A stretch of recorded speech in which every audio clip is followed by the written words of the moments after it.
Hi everyone, welcome to the Monday Angel Messages. These are the messages for the week starting the 10th of August 2020 all the way through till next Monday, which I guess is the 17th.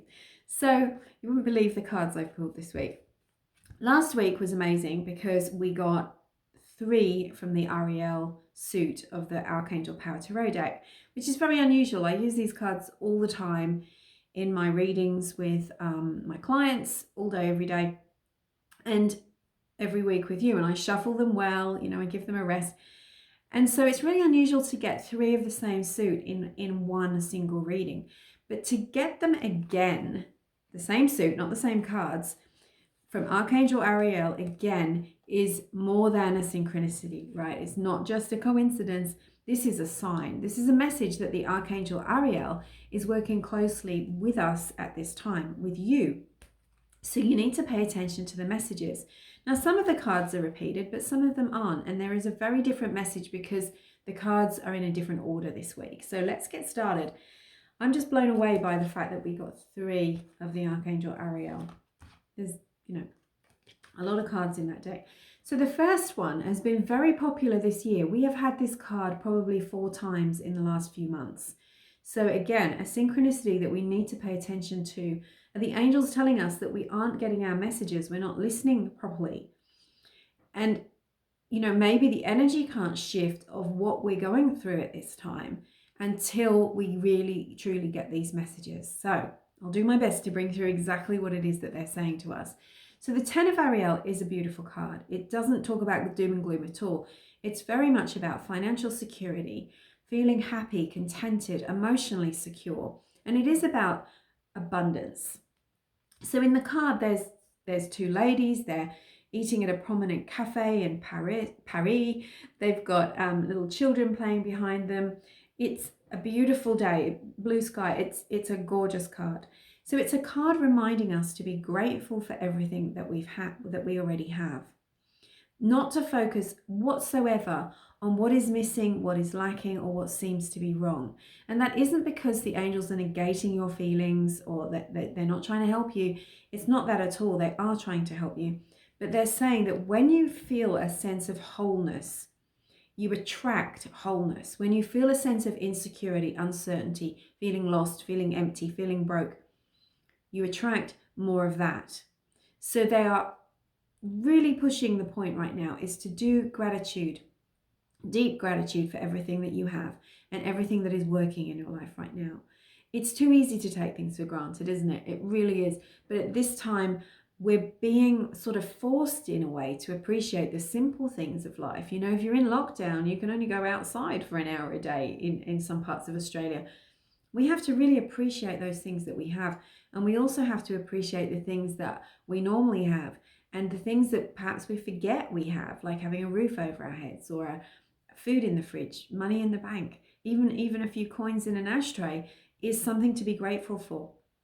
So bring that in this week in a big way. It is a positive card with positive connotations for the week. So it's showing you what you do have and that there is more to come.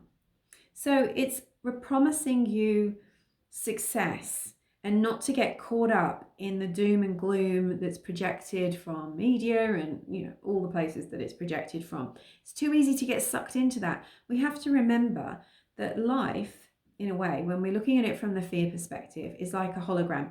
It's like a really real movie. And when we're watching that movie, if you're watching a movie on Netflix, you're not thinking, oh my God, I'm going to wake up tomorrow, and zombies are going to come out of the ground, or you don't believe it to the point that you believe it's going to continue past. You might get absorbed in it.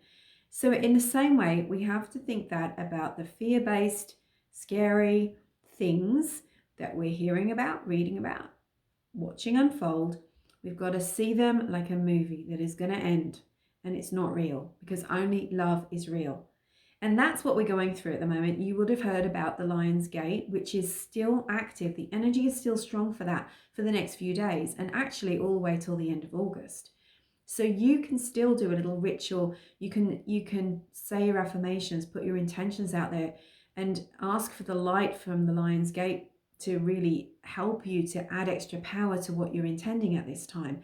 So at the same time, please, you're a beautiful light worker. You've got what it takes, right? You've learned a lot. Start to visualize good things for everybody. See healing, see health, see peace, see abundance, see the headlines as being it's gone, right? The problem is gone, rather than it being more fear, more fear. You and I affect that. We affect reality, right? We understand that in quantum physics, the most basic thing is that if we believe in something negative, in limitation, we collapse the field of infinite possibilities. We want to open up that field. We want to expand that field of infinite possibilities. And we want to choose a possibility that is a positive one that's going to bless us rather than one that's going to depress us, right? That rhymed and I didn't even mean it to. Okay, here's your second card. Now, the second card of a 3-card reading is the guidance. So this one is the theme. It's what they want us to look at.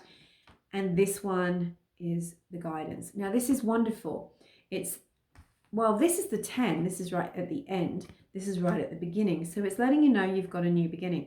But it's like wiping the slate clean, wiping your kitchen surface, right? Making it look shiny and new for your life. So what do you need to wipe away? You need to wipe away resentment, shame, blame, guilt.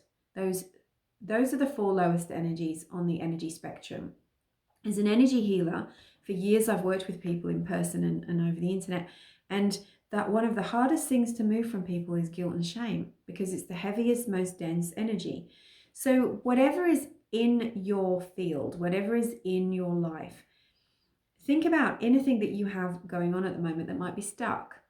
You know, it could be you've been trying to get a job for a long time. You've been trying to save money for a long time. It could be anything at all, small project or something big.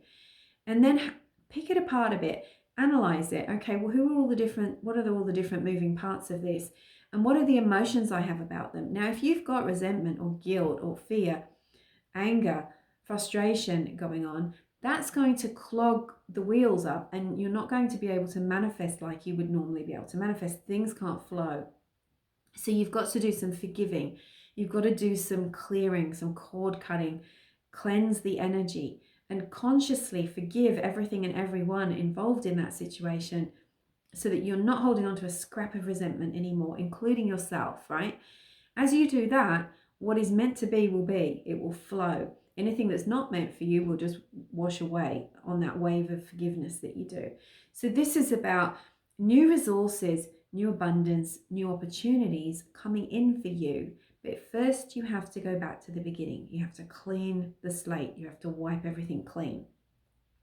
So for some of you that are looking for a job, this is, Ariel, Archangel Ariel is your angel to call on. Ask for Archangel Ariel. She's a female archangel. Her energy is this kind of rich, dark pink. And she can help you with anything to do with job, money, clairvoyance, and anything to do with nature. If you're protecting a patch of nature or you want to grow some plants, ask Archangel Ariel. She can also help you with wild animals as well. So, but very much this week, this is about abundance. So we're being taught that there's nothing unspiritual about money, about abundance, about material wealth. It's just the way that we act when we have it and the way that we acquire it. And, we want to be in integrity all the time. We don't want to be sort of buying things that aren't good for us or the planet.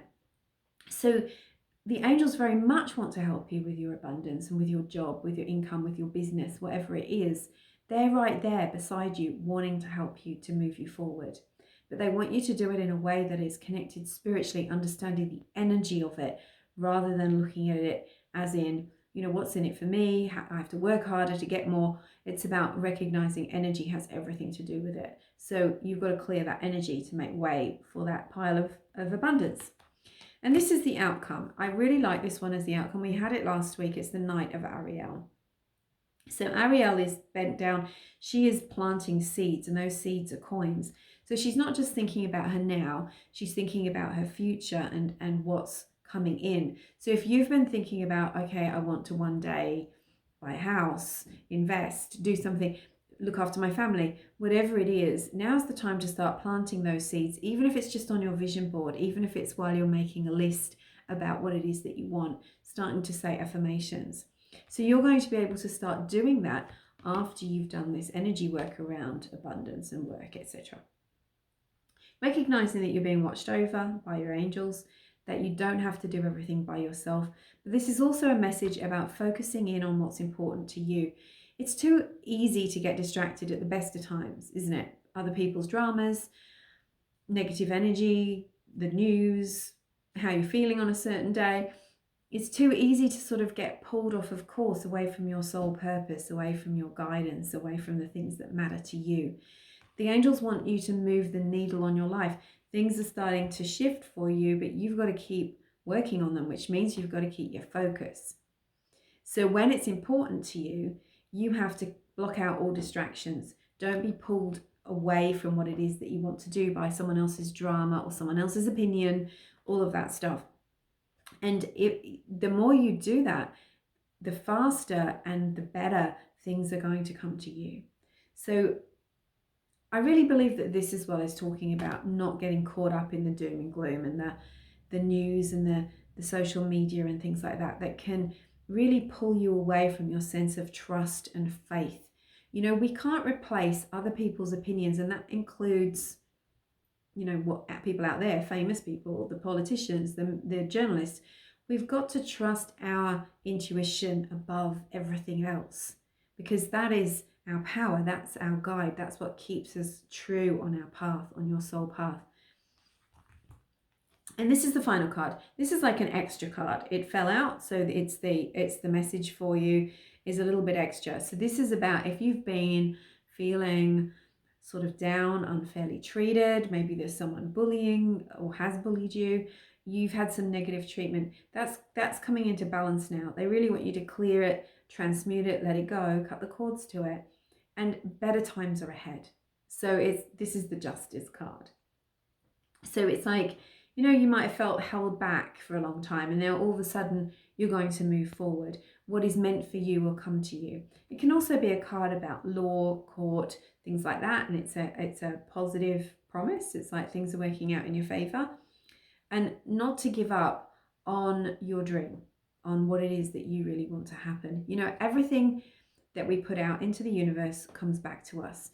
You know, every action has a reaction equal to it.